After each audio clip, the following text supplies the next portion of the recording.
اور ظاہر ابھی تک ریجن اس راستے پر چلتا ہوا نظر نہیں آ رہا، اور وہ یہ ہے کہ وہ بیلنس آف پاور ریجن کے اندر تبدیل کریں اور اپنی ملٹریز کو اس طرح سے تیار کریں کہ جو اسرائیل کو یہ اس کی بدماشی ہے کہ اس پر کون اٹیک کرے گا، جب یہ صورتحال بدل جائے گی تو پھر یہاں بھی صورتحال بدل جائے گی۔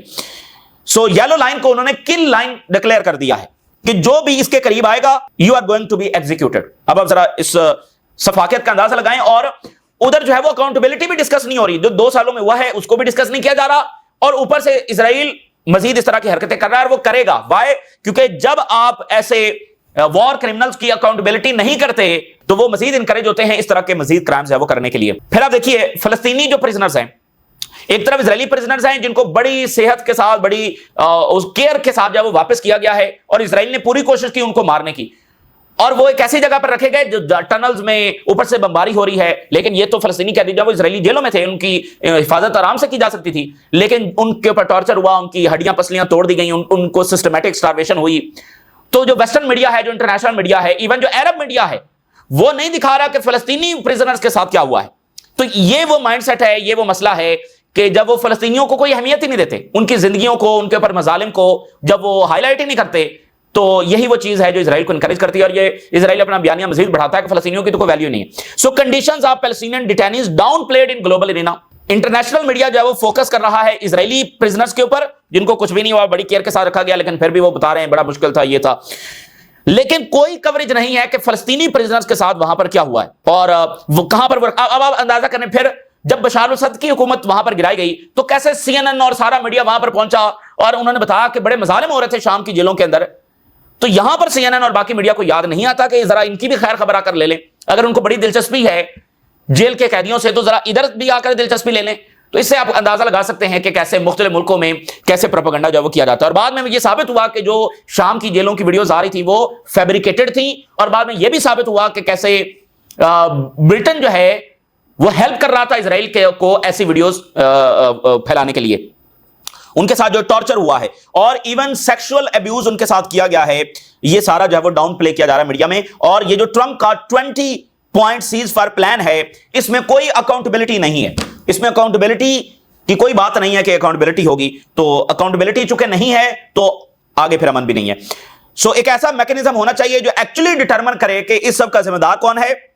اور یہ کمپلیٹلی ایبسنٹ ہے ان دا 20 پوائنٹ پلان، ڈیلیبریٹلی ایبسنٹ، اور اس کو جان بوجھ کر اس سے جب نکالا گیا ہے۔ سو یہ بنیادی مسئلہ ہے۔ اچھا، جو اسرائیل کی فٹ بال ٹیم ہے اس کا میچ یو کے میں ہونے جا رہا ہے، چونکہ یہ ورلڈ کپ کے لیے جو میچز ہو رہے ہیں کوالیفائنگ، سو یو کے میں انہوں نے کہا ہے کہ جو اسرائیلی ہیں وہ اس میں پارٹیسپیٹ میچ میں نہیں کر سکیں گے due to the security concern.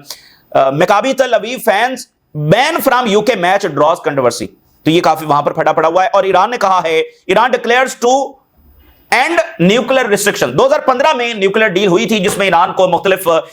Restrictions تھیں، پاسداری کرنی تھی، اس میں انٹرنیشنل مانیٹرنگ شامل تھی، سارا کچھ تھا۔ ایران نے 10 سال اس کی پاسداری کی، حالانکہ 2018 میں ٹرمپ جب یونیلیٹرلی نکل گیا، اور اس معاہدے پر کبھی بھی امریکہ نے اور یورپ نے امپلیمنٹ نہیں کیا، ہمیشہ ایران نے امپلیمنٹ کیا، کیونکہ اس معاہدے کے نتیجے میں سینکشنز بھی ایران پر ختم ہونا تھی جو کہ نہیں ہوئی۔ تو یہ ہمیشہ پہلے دن سے ویسٹ سے اس کی جو ہے وہ آپ کہہ لیں کہ خلاف ورزی ہوتی رہی، اور امریکہ تو ویسے بھی اسے نکل گیا تھا۔ تو 10 سال اب ہو گئے ہیں، سو اب یہ معاہدہ ایکسپائر ہو گیا ہے، تو ایران نے کہا ہے کہ چونکہ اس کو آگے رینیو نہیں کیا گیا اور مزید الٹا سینکشن لگا دی گئی ہیں، تو انہوں نے کہا کہ اب ہم کوئی باؤنڈ نہیں ہے، ہمارے پر کوئی ریسٹرکشن نہیں ہے، اور اب ہم اپنے انداز میں اس پروگرام کو آگے بڑھائیں گے۔ آل پروویژنز آر ٹرمینیٹڈ، تمام چیزیں جب وہ ختم ہو گئی ہیں۔ سو یہ اب we are no longer bound by the restrictions related to nuclear programme. اب اس کا نتیجہ جب وہ کیا نکلے گا، تو ایران کے خلاف بھی جنگ کی تیاریاں آگے بڑھ رہی ہیں، اور اسی درمیان وینزویلا اس کی قسمت کا فیصلہ ہونا ہے، اور ساتھ کیوبا، ایک ہی ان کی منزل ہے اور سامراج کے ساتھ لڑ رہے ہیں۔ سو کیوبا اور Venezuela. Maduro praises Cuban solidarity, highlights military exercises. President Nicolas Maduro نے شکریہ ادا کیا کیوبا کا فار میسو سولیڈیرٹی کے لیے، اور اس بات کے اوپر زور دیا کہ ہمیں اتحاد دکھانا چاہیے، اور reports the completion of independence 200 military exercises. یہ انڈیپینڈنس 200 اس نام سے ایکسرسائزز ہوئی ہیں وینزویلا کے اندر، اور گوریلا وار فیئر کے لیے اور ارریگولر وار فیئر کے لیے یہ ایکسرسائزز وہاں پر ہوئی ہیں۔ لیکن عجب واقعہ یہ ہوا ہے کہ نوبیل پیس پرائز لینے والی جو ہیں انہوں نے نتنیاہو کو کال کی and expressed her support for Israel in phone call with Netanyahu, یعنی اسرائیل جیسے کوئی وکٹم ہے، اسرائیل جیسے کوئی وکٹم ہے، تو نوبیل پیس پرائز لینے والی امن، شانتی، عظیم ٹھیک ہے نا, ہیومن رائٹس کی بات, یہ سارا ہے نا اسی وجہ سے دیا گیا نا, ہیومن رائٹس کی بات کرنے والی, جمہوریت کی, امن کی, جنگوں کو روکنے والی. تو اب یہ ایک اور کہانی سامنے آئی ہے کہ یہ تو بہت بڑی زائنسٹ ہے, اور یہ تو زائنسٹوں نے سارا اس کو نوبل پیس پرائز جو ہے وہ دلوایا ہے, تو الٹا وہ ٹرمپ کے ساتھ انہوں نے کو گیم کی ہے. لیکن جو بھی ہے, یعنی یہ ادارے جو ہیں وہ پوری طرح سے اپنی کریڈیبلٹی ثابت نہیں کر سکے ہیں. ایک کو نہیں دیا تو دوسرے اس کو دے دیا, جو اسرائیل جو کہ وار کرمنل ہے اس کی سپورٹ کر رہا ہے. تو یہ تو یعنی کہ ان اداروں نے اپنی کریڈیبلٹی جو وہ پوری طرح سے ایکسپوز کی ہے.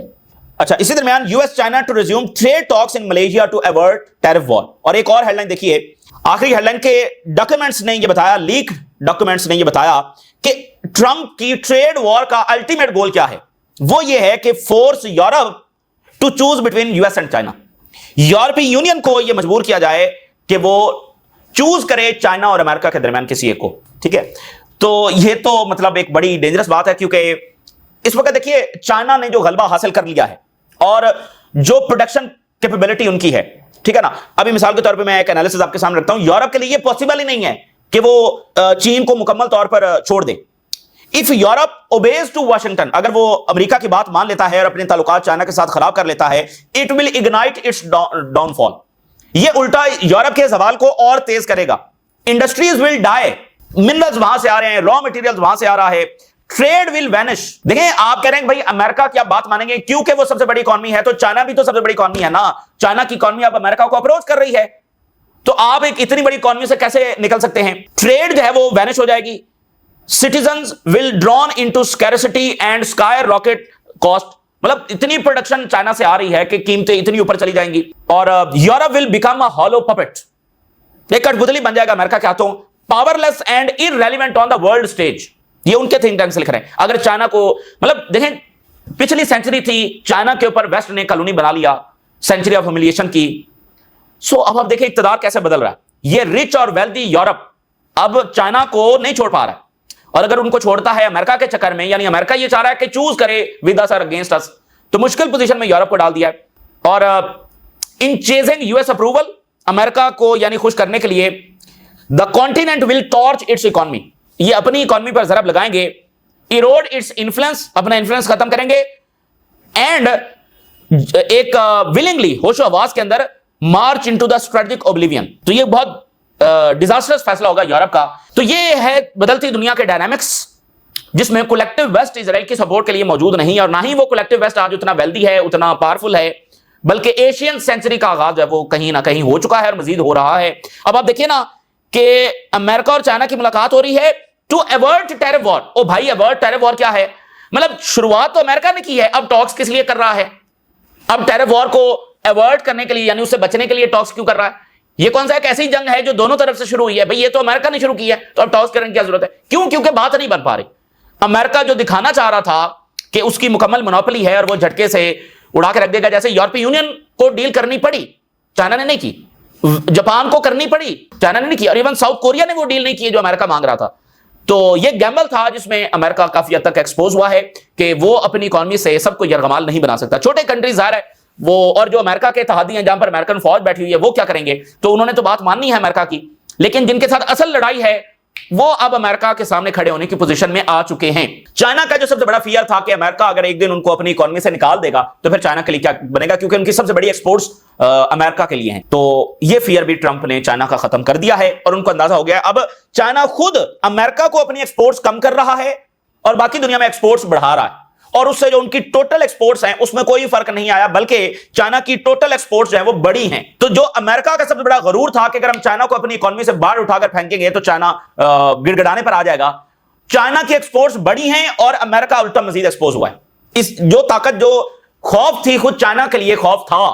کہ بھئی اگر یہ ہو گیا تو کیا ہوگا, تو وہ خوف بھی امریکہ نے دور کر دیا ہے. تو یہ اس وقت کی تازہ ترین صورتحال ہے جو آپ کے ساتھ شیئر کیا. آپ نے رائے ضرور آگاہ کریں. اجازت دیجیے, اللہ حافظ.